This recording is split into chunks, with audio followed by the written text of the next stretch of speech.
बीरबल ने उस आदमी को सिर से पांव तक देखा और एक क्षण में ही पहचान लिया कि वह ऐसा नहीं है जैसा वह दिखावा कर रहा है। बीरबल मन ही मन मुस्कुराए और बिना कुछ बोले ही उस रास्ते पर चल पड़े जहां से होकर एक नदी पार करनी पड़ती थी।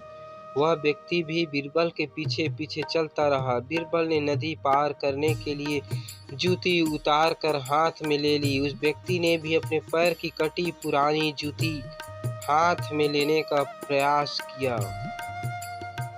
बीरबल नदी पार कर कंकरीले मार्ग आते ही 2-4 कदम चलने के बाद जूती पहन लेते। बीरबल यह बात भी गौर कर चुके थे कि नदी पार करते समय उसका पैर धुलने के कारण वह व्यक्ति और भी साफ सुथरा, चिकना, मुलायम, गोरी चमड़ी का दिखने लगा था। इसलिए वह मुलायम पैरों से कंकरीले मार्ग पर नहीं चल सकता था।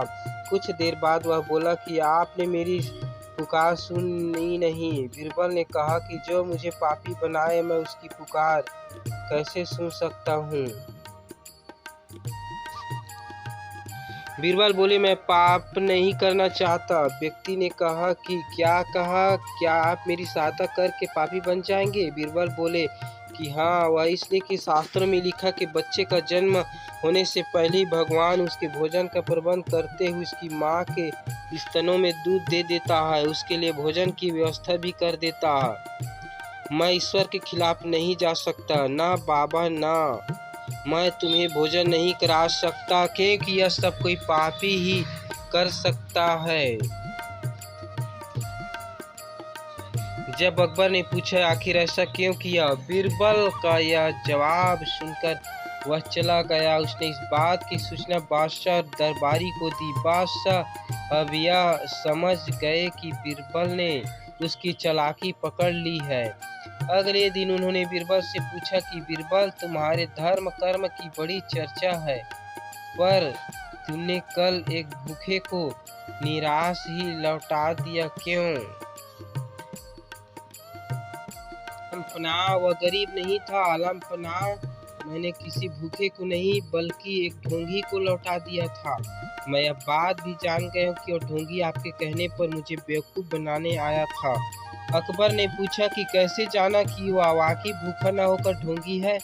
बीरबल बोले, उसके पैरों और पैरों की चप्पल देखकर यह सच है कि उसने अच्छा वेश बनाया था, मगर उसके पैरों की चप्पल कीमती थी। बीरबल ने आगे कहा कि माना चप्पल उसे भीख में मिल सकती थी, पर उसके कोमल मुलायम पैर तो भीख से नहीं मिले थे, इसलिए कंकड़ ही गड़न सहन नहीं कर सके।